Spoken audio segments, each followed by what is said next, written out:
the outset, I would like to thank our colleague, Christina Nakona, who is the true initiator of this project, as a project of the European Research Council, and who has been our guide, also our route for 3 years since this all began.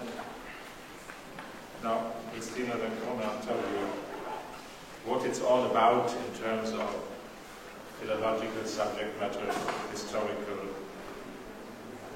sources, and their development and independence. So, the work we are doing, all of us are doing every day. Myself, I would like to tell you what it's all about in terms of the wider scope of the history of these texts, why they were written, and how they were written. So, to give you a tableau of Arabic Islamic Neoplatonism, much of which is based, of course, on this so-called theology of Aristotle. The perennial effort to establish order in the face of chaos,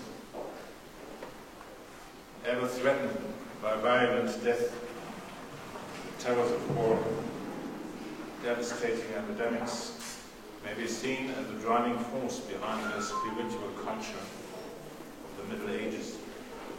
To the philosophy, the question of cosmic order and of a global sense was an immediate and radical challenge.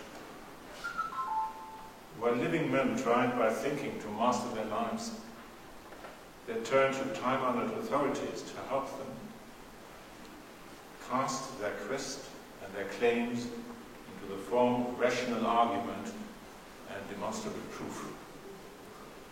From its first reception into Arabic Islamic society, the sciences and philosophy as the science of sciences are presented as demonstrative science, and as such defend their absolute claims, authority, and living power. What is a far-reaching, lasting consequence, and what even today provides a sense of unity among the civilizations emerging from 2 millenniums of intellectual activity around the Mediterranean, is the rise of demonstrative science as a safeguard of intellectual authority, eclipsing the nominal authorities of the ancient schools. Should I use this or shouldn't I? It's better. Yeah. Well, doesn't it? I try. It does, it seems to be. Despite of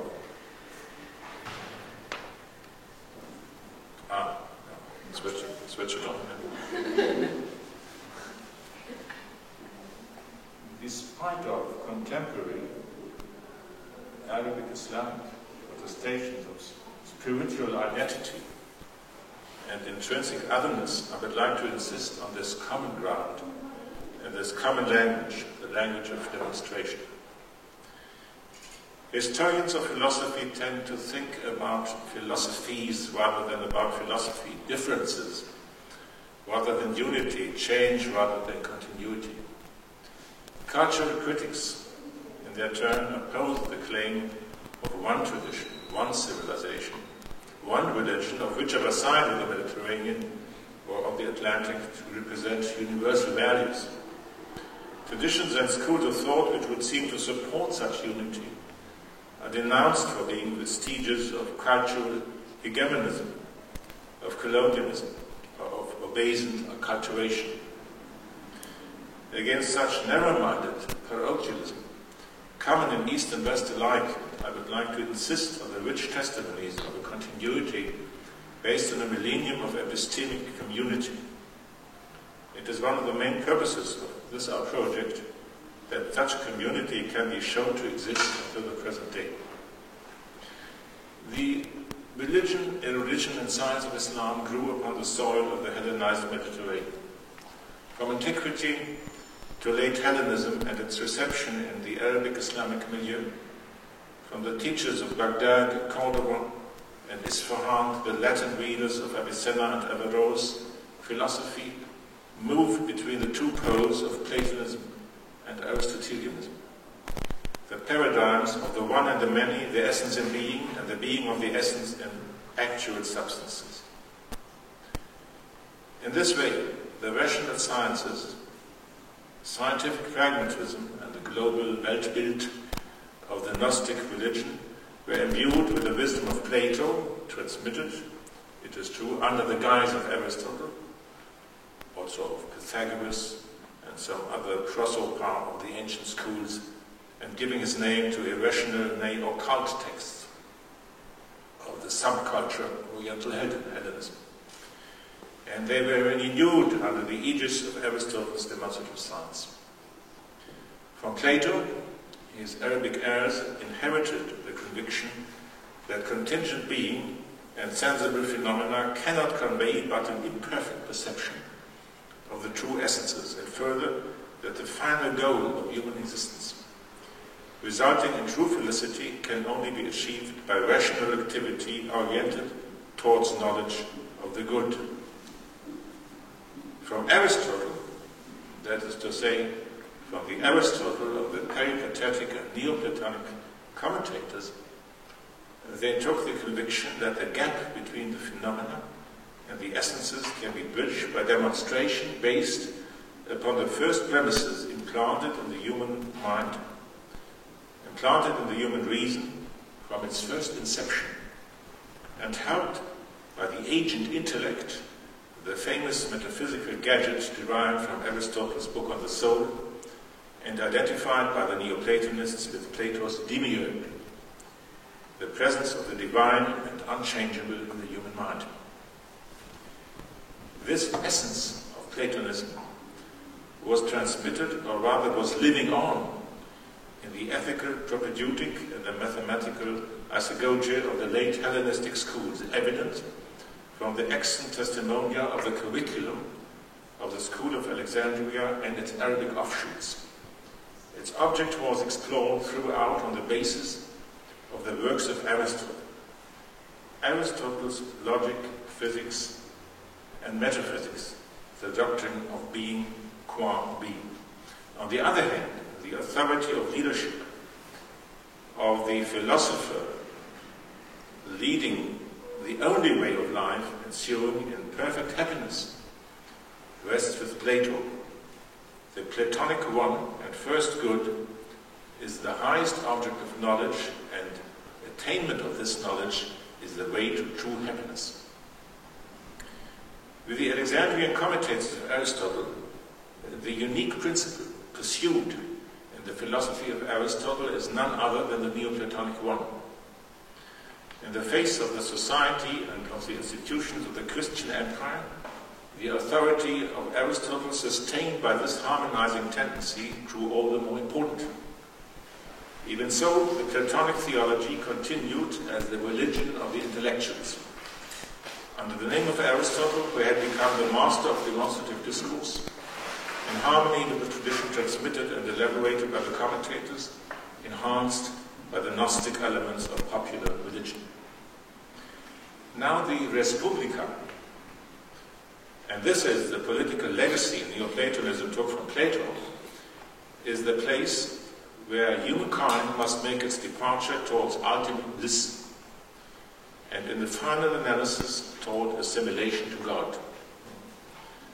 The life of humans in the political community makes way to the preparation of the rational soul, while in its bodily existence to conform to the intelligible principles of the celestial and physical hierarchy, guided by the philosophers who imitate the divine forms in assuming political functions, shaping the community in accordance with the divine paradigm.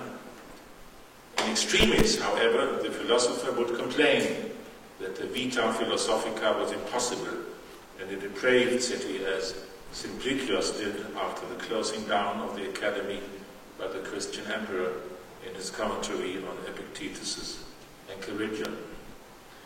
Ethical texts from the Gnomologia of ancient wisdom, but also texts from the standard propedeutics of ethical instruction, surviving great numbers in the Arabic tradition, such as the Pythagorean Karmanaurium, along with its Neoplatonic commentaries.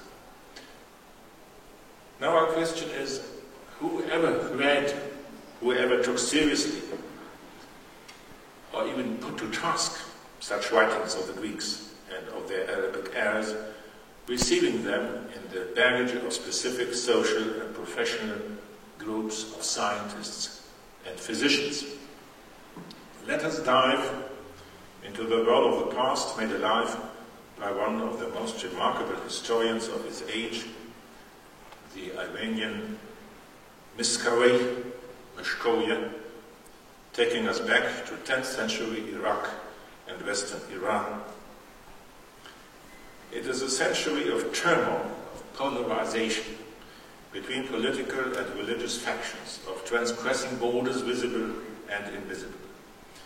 The Arabic Caliph, after lengthy struggles between Arabic, Turkish and Turkic armies and militias, lost his sovereignty even over Mesopotamia when an Iranian emir from the Buyid family of condottieri of northern Iran invaded the country and took Baghdad, saving the Caliph from dire straits. But although he confirmed the Caliph in his office, the Caliphate was to be deprived of effective power for decades. The Buyids were Shiites, acknowledging Ali and his successors as rightful imams of the Muslim community, but they needed the Abbasid Caliph to have conferred on them the token of legitimacy. The political function of the Caliph was heretofore limited to serve the claims and the commands of the emir as the representative of the religious law. He, the Caliph, was to invest the Buyid prince with the cloak of legitimacy and to confer upon him the actual control. Under the emirate of Ad-Dawla, the greatest ruler of the dynasty, all western Iran and the Iraq fell into one hand in 977. Through his power and authority, he succeeded in conferring upon himself the title and dignity of King of Kings, Shahanshah, crowned by the Caliph himself with all due ceremony. The same ruler employed the theoreticians of Imamite Shiism who justified their political quietism as well as their legal authority with the absconsion of the hidden Imam. Thus, for a short period, two worlds united, the Sasanian Persian and the Muslim Arab Caliph and Great King. Now in the year 1970, the courtier, historian and philosopher Abu Ali Miskawayh laments the death of a man, vizier of the Buyid Amir Rukn ad-Dawla. With him, excellence in the fullest sense disappeared. Virtues which had been united in no one else in Islam passed away. The talents and virtues which this man displayed were of a sort that made him outshine his contemporaries that the enemy could not resist or the envious fail to acknowledge. No one rivaled his combination of qualities. He was like the sun which is hidden from no one, or the sea about which one may talk without restraint. He's the only person whom I ever saw, says Miskawayh, whose presence outdid his report. For example, he was the best clerk of his time and possessed the greatest number of professional attainments, command of the Arabic language with its rarities, familiarity with grammar and prosody, felicity in etymology and metaphor, retention by memory of pre-Islamic and Islamic collections of poems. Miskawayh goes on to praise his excellence as an epistolographer, as a poet familiar with all the disciplines of the Arabic language, with Quranic exegesis and Muslim jurisprudence. But then it was at home in both worlds, the world of Arabic Islamic erudition and the world of the rational sciences inherited from the Greeks, logic, philosophy, and the applied sciences indispensable for administration and statecraft. I go on quoting Miskawayh. When he took to mechanics and mathematics, there was no one to approach him in them. As for logic, the various branches of philosophy and especially metaphysics, no contemporary venture to profess them in his presence unless he came to acquire information or aimed at learning rather than discussing. I myself saw at his court Abu Hassan al-Abiri, who had journeyed from Khurasan to Baghdad and was on his way home, deeming himself an accomplished philosopher.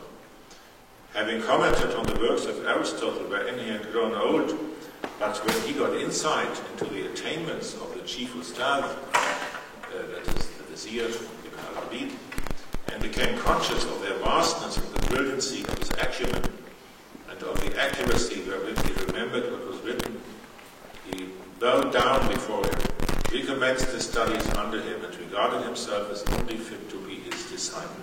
He read many difficult books with the chief ustad, who expounded them to him and enabled him to learn their contents. Such, then, was his proficiency in recognized studies and sciences. In addition, he was so master of the secrets of certain obscure sciences, which no one professes, such as mechanics, requiring the most intricate knowledge of geometry and physics, the science of abnormal motion, the dragging of heavy weights and of centers of gravity, including the execution of many operations which the ancients found impossible, the fabrication of wonderful engines for the storming of fortresses, stratagems against strongholds and stratagems in campaigns, the adoption of wonderful weapons such as arrows which could permeate a vast space and produce remarkable effects, mirrors which burned a very long way off, unheard of sleight of hand, knowledge of the refinements of the art of modeling, and ingenuity in the application of it.